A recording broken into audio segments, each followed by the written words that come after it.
அப்போ திரும்பவும் சம்போ மகாதேவர் தோன்றி இப்போ அவரே நானே உங்களுக்கு குருவாக இருந்து எல்லா விதமான விஷயத்தையும் செஞ்சு தரேன்னு சொல்லிட்டு அப்போ சிருஷ்டி உருவாக்குதல் 6 வகையாக சொல்கிறாங்க. மானச சிருஷ்டி நம்மளுடைய கற்பனை.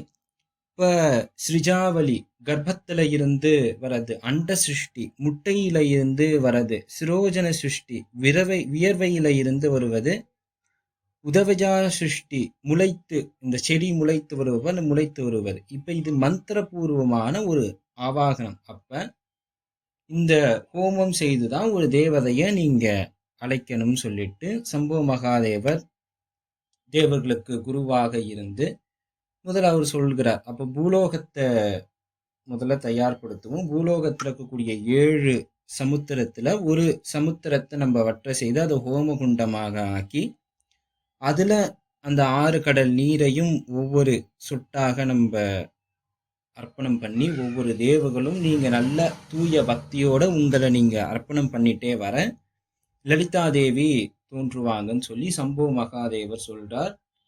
இதற்கப்புறம் 7 அடுக்கு வாயுவாக சம்போ மகாதேவர் பூலோகத்துல வந்து பெரிய கடலாக இருக்கக்கூடிய அந்த கடலை வற்ற செய்து ஹோமகுண்டமாக ஆக்கி பிரளய கால மேகங்களாக இருக்கக்கூடிய புஷ்பகலா, அபர்த்தா, ஸ்ரீவாரா இந்த மேகங்களாம் ஹோம குண்டத்தின் நெய் அந்த கரண்டிகளாகவும் 6 சமுத்திரத்தினுடைய துளிகளை நெய்களாகவும் ஒவ்வொரு தேவர்களும் அதில் ஆகூதி ஆகிட்டே இருக்க லலிதா தேவியோடைய அஷ்டாட்சரி 8 எழுத்துக்கள் கொண்ட மந்திரத்தை சம்போ மகாதேவர் ஒழிச்சிட்டு தானும் அந்த அக்னியில அவர் தன்னைத்தானே கொடுத்துக்க அதுல இருந்து லலிதா தேவி வராங்க. அதாவது அந்த ஹோமகுண்டத்தை அக்னி யாருன்னா சம்போ மகாதேவரோட நெற்றிக்கண், சிவருமானுடைய நெற்றிக்கண் தான் சித்தக்னி.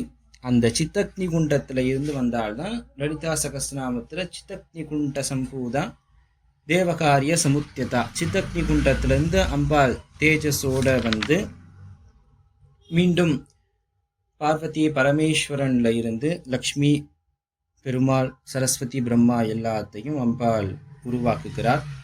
தன்னுடைய வாகனமாக இருக்கக்கூடிய ஸ்ரீசக்கரத்தையும் அம்பாள் உருவாக்கி அந்த ஸ்ரீசக்கரத்தினுடைய அகலம் வந்து 36 மைல்கள் கொண்டதாகவும் உயரம் 90 மைல்கள் கொண்டதாகவும் அமைப்புல அந்த ஸ்ரீசக்கர வாகனத்துல அம்பாள் தோன்றி தனக்குள்ள இருந்து மகா காமேஸ்வர